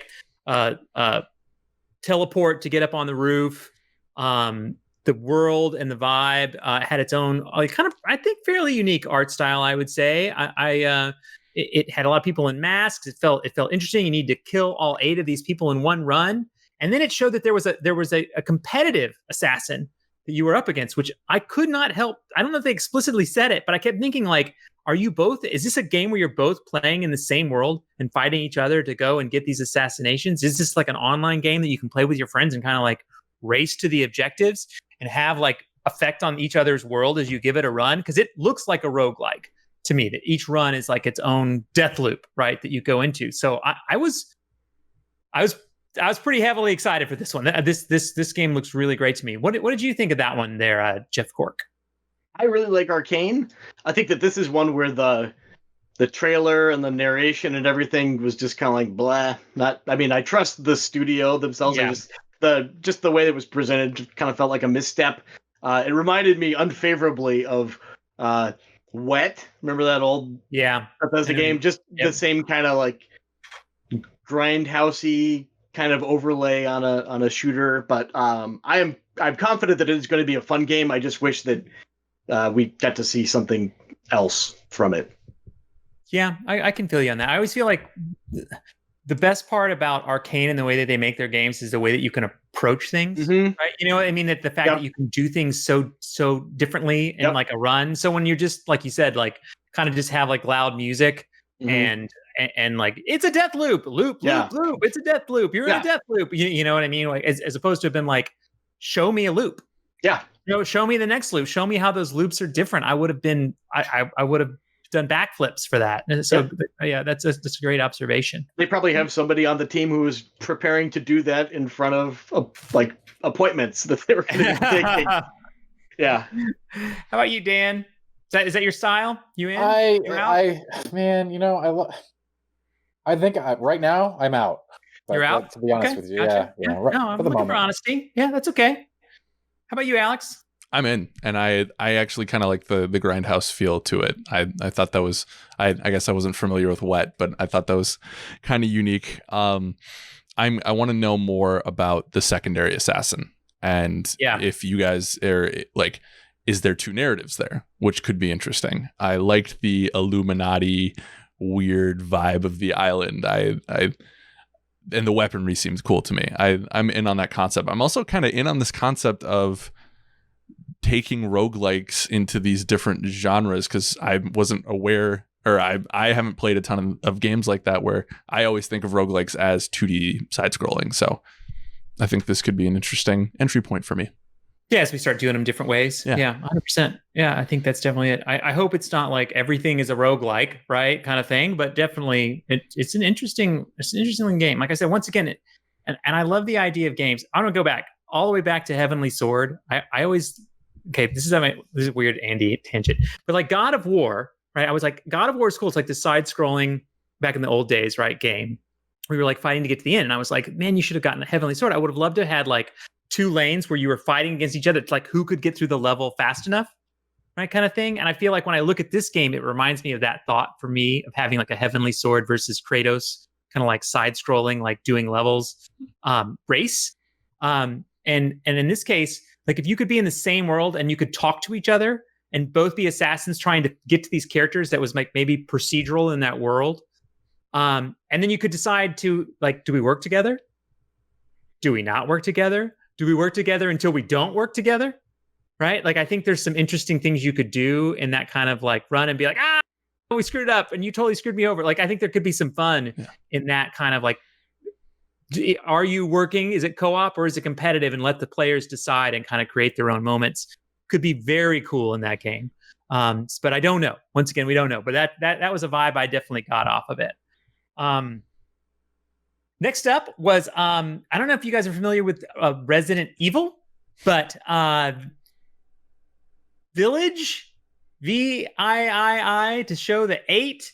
It had werewolves. It was way over the top out there. I'm not a Resident Evil expert, but what did you think of that, Jeff Cork? Are you like loved it? Super into that. Yeah. It's nice because I think that it seems like it's aiming at what I want from Resident Evil right now, where it's like I really love the vibe of Resident Evil 4, but like, they're kind of on this cadence of remaking all the older ones, but I don't know that we need another Resident Evil 4 remake, but I love that vibe of a village and just like weird stuff going on, and also the more contemporary characters and things that they did in Resident Evil 7. So it seems like a really nice hybrid if I'm reading it correctly.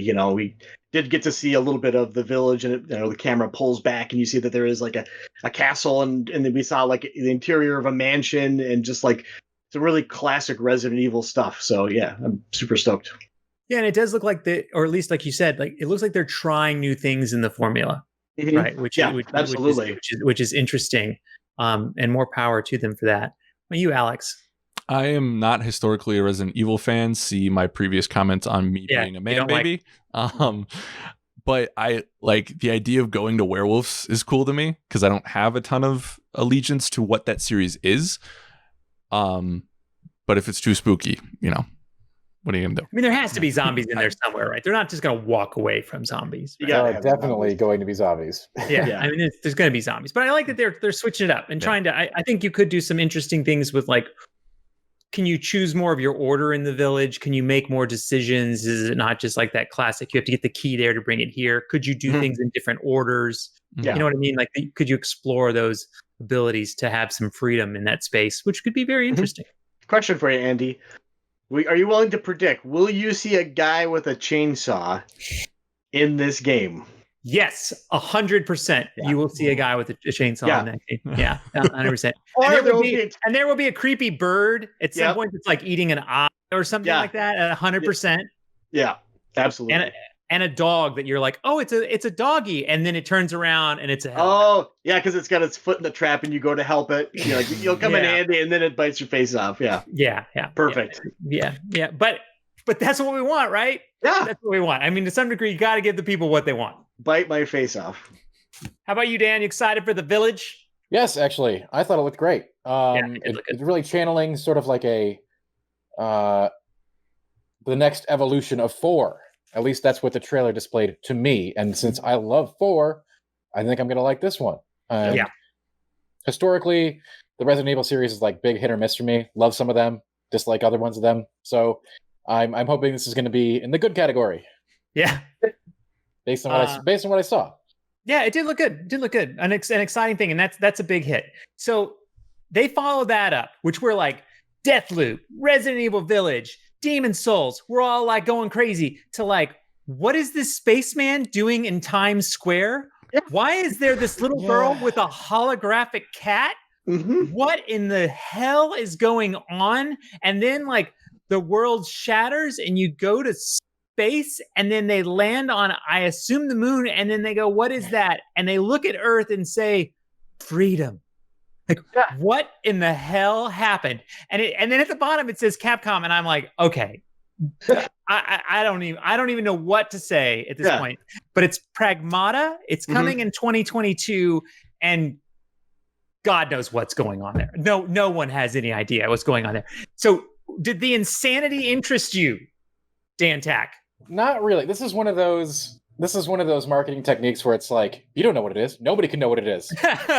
Nobody can get this. Nobody. And it's just like, oh, well, then now I really want it, right? Like, it's like, come on, hum a few bars for us, all right? We get it. It's weird, it's cool, but tell us what the hell is going, give us something, right? Throw us a bone. I get it, but we're talking about it, right? So it works, I guess so. Whatever. How long will we be talking about it? Maybe not long. Yeah. How about you, Cork? That was our second cat showing with the holographic cat. Second cat, yeah. It wasn't, as far as I can tell, it wasn't an orange cat, which makes it an inferior cat. But what can you do?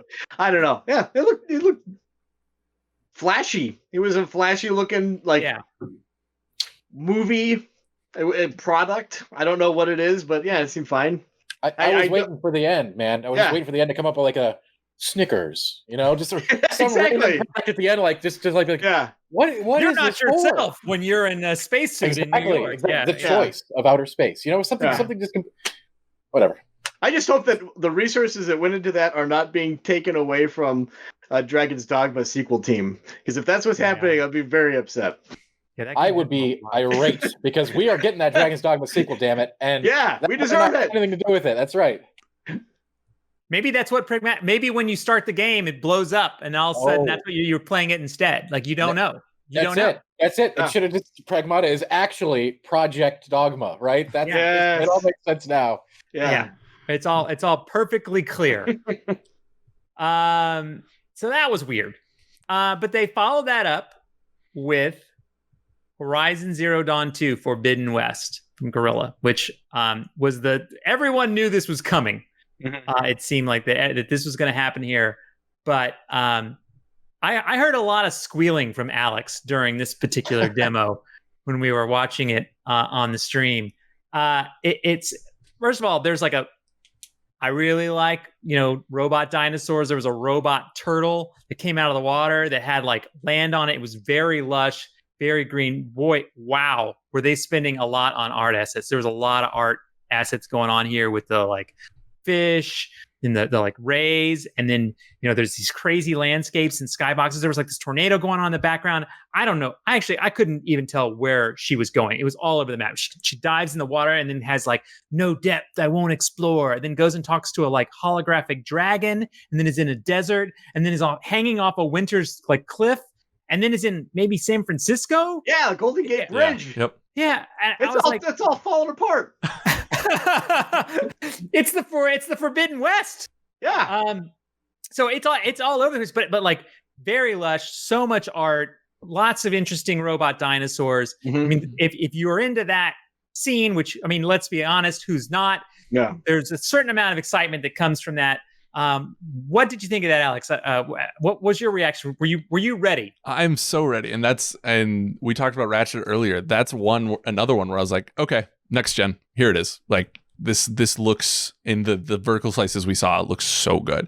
I'm very curious. They highlighting water levels in that trailer. I was like, how much are they going to lean into this? Like, how much underwater time am I going to have? Which I've been on this podcast. I'm not a water level fan, as most people aren't. Horizon the first one came at a bad time in my life, just because like I was doing distance with my girlfriend and I just didn't have time to turn on my PlayStation. So like, I'm looking forward to getting back to that. And it's just so beautiful. And I love Aloy as a character. So this is very exciting to me. Dan, what'd you think? Impressive? Were you impressed? I was. I did. Horizon is one of those rare games that I actually, went to my console to play because I couldn't play it anywhere else. So that's a handful. I can count those games on one hand for each generation, probably. And I was extremely impressed. This looks like a natural progression from the first game in terms of everything, and looks really high quality. I'll definitely play it. It looks great. And what else can I say? What we saw looked great. It didn't subvert any expectations or anything. This is exactly what I envisioned, right? Like for Horizon 2. Looks great. Yep. Yeah. I actually thought they were going to show much less of it. I was kind of surprised they showed that much. So that was surprising to me. The giant elephant looked cool. Yeah, it did. Yeah. I forgot too. Like you see Aloy at the beginning, that her device. It just reminds me of like someone with a Bluetooth headset, and it just is such a dorky. I can't disassociate those two things, but whatever. You kind of feel like you're going to be on a plane sitting next to her, and she's like that person who's loud talking on the phone, right? Exactly. Like on your flight, and you're like, okay, quiet, all right? Yeah. I get it. You're important. Text them. Yeah. Which how crazy that would be to get on a plane and all of a sudden Aloy's sitting there hanging out with you on your flight. That'd be a little weird. So that was the big. Well, of course, they followed up with revealing the hardware, which we talked about earlier. Mm-hmm. But a lot there. A lot of games, a lot to unpack. And they did the montage at the end, which I jokingly said, like, good, they got to remind me. I forgot some of these games until I watched the thing again. I was like, oh, yeah, that game. Oh, yeah, that game. Okay, cool. So, I mean, they showed a lot coming. So what did you guys think? What did you think of this as a show? Dan, I know you have an opinion. What did you think of this, of this unveiling of next generation PlayStation? I think considering the year, this was very good. We have to consider lots of like the COVID factors and all these other things that go into, I think if this was just your traditional year without the virus, I think this would have been seen as sort of a lesser show. But because there are probably and inevitably a lot of stuff that got yanked from this thing and other stuff we haven't seen yet to come, and because it's just showing first, PlayStation 5 only, and we're going to see all this other stuff at like mixed announcements over the next few months, of all kinds of stuff. I think this was a pretty good effort to show off the new stuff. I don't think it maybe lived up to what people were expecting in some regards, but I really liked it. It could have used a couple more bombshells, but I think it did it pretty well for a digital only event. At least there was no like lengthy segments or mission statements or anything, just the games, which I always appreciate. Yeah. So were there too many games? Can you have too many games? I don't think there were too many. I think it was about the right number of games. I don't know if we got any amount of detail that we could use details on a lot of them. A lot of them were just really pithy. Hey, title, no date, no nothing, no gameplay. This is a thing that's happening at some point. Okay, cool. I don't know if I needed to know about it right now, but you got to make it look like you have tons of stuff coming, which they do. But like, does it all have to be front loaded into this? I understand the competitive aspect of it and all that stuff, but like, we could have done without some of those. I think for now, like we could have gotten those announcements another time and it would have been fine. But in the interest of, I guess, rolling them all up into this one big impactful burst, I think it was pretty effective. I think it could have been better. It certainly could have been worse. Yes. So I'm gonna give it like a B.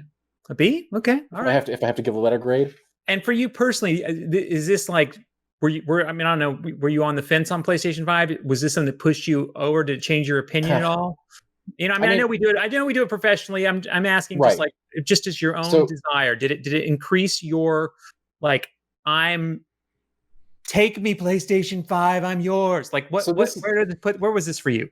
This is an interesting question for me because as a PC guy, primarily, I get all the Microsoft stuff now, no matter what. Yeah. So that element of it has completely vanished. I don't have to worry about that. I'm going to get those titles regardless. Yeah. If I'm going to get a console right now, the question for me is, will I get a PS5 for ostensibly Demon's Souls and Horizon 2 are the two that would push me in that direction right now. Gotcha. Let's see the sticker price. Yeah, the price would be nice to know. Yeah. So you don't think you're going to go out and be competitive to try to get a launch unit this holiday season? Well, that's, again, Andy, as you brought up, the profession that I'm in almost requires that I do have it. Yeah, I know. Okay, yeah, fair enough. So that makes it a little different. If I was not, though, if I without that angle, I'd still probably crumble and get it just for Demon's Souls if the final product ends up living up to the trailer. Okay. Yeah.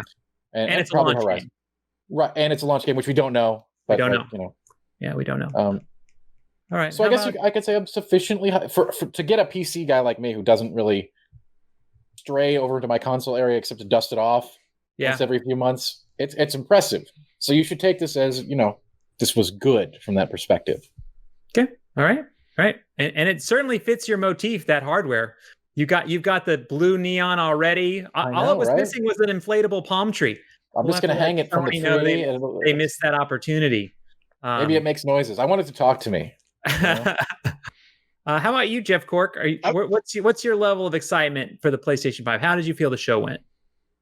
Really well overall. I think that it's hard to look at it in a vacuum because obviously, like in any other year, a lot of the like little game trailers would have been cut like into tiny pieces and put in a sizzle reel, and then they would have had like individual breakout sessions or hands-on the show floor or whatever.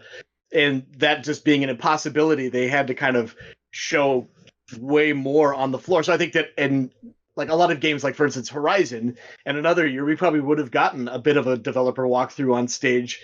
And here we are in the desert. You could see Aloy look at the sand reacting underneath her feet as she scales this dune, and then you see the distance, whatever. Anyway, we would have had more breakout instead of like a lengthy trailer, admittedly. But that said, though, they could have done that there. They could have showed live, like, well, at least like a recording of live gameplay, like they did with the original Horizon show, which was like, hey, you shoot this armor off. That creates a spot that you can shoot them. And we all went, wow, right? I mean, they could have done that. They could have done that, but I think that they would have had a 4-hour-long stream, though, because to show everything, because I think that they felt they were obligated, and they may have been financially so with like some of their partners, to have some kind of E3 presence to showcase these games. They want everyone to succeed.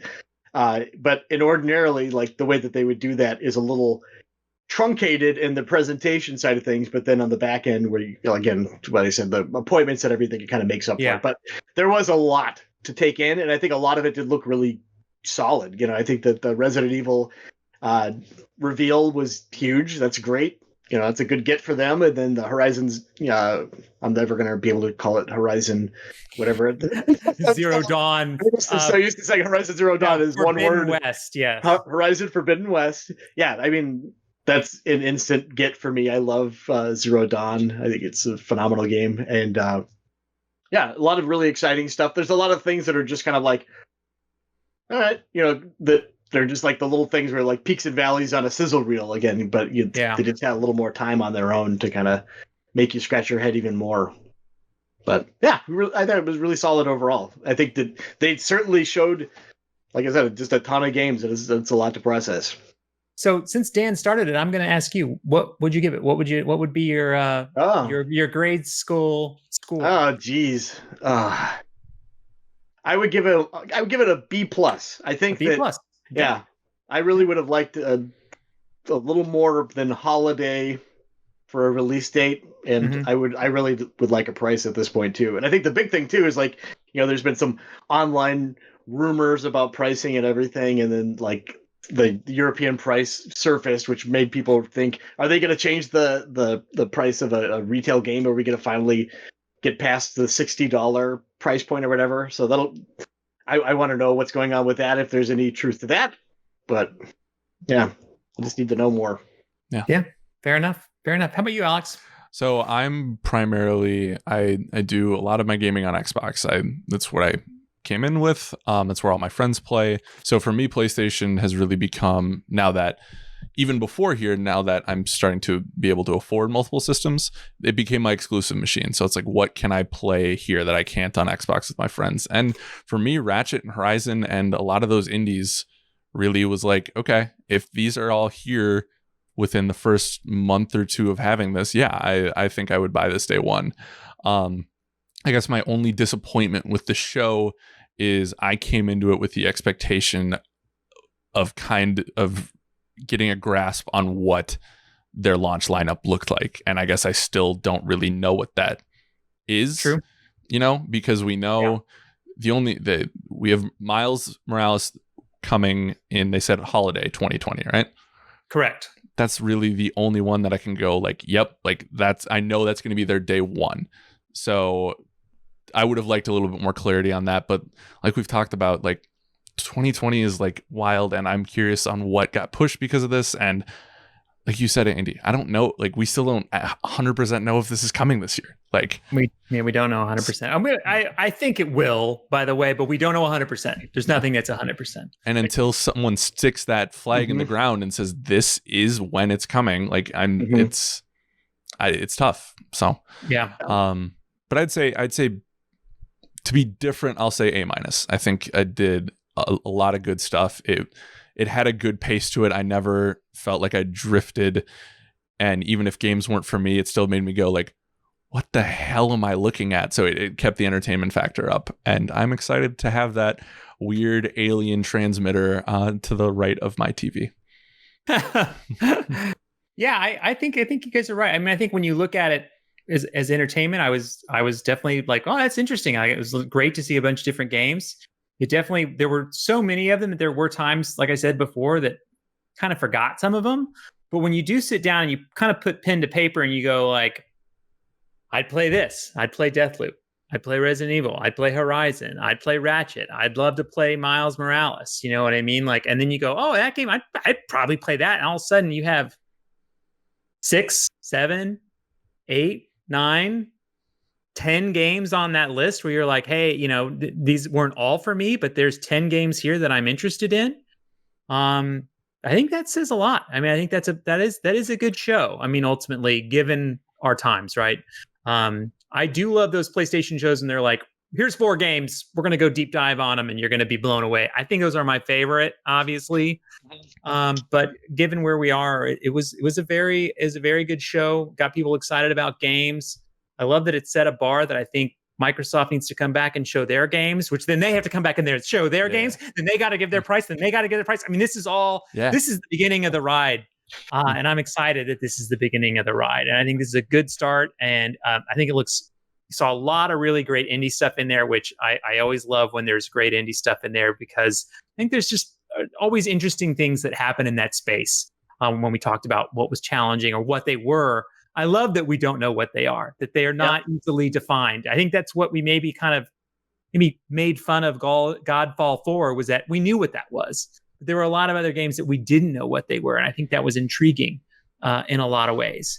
So I would agree. It was a good show. I probably fall in the B- overall, even though I think there's a lot of great games. I feel like the presentation could have maybe moved a little bit faster, maybe been a little bit streamlined, but very good. Very, very good. Really interesting. A lot to see.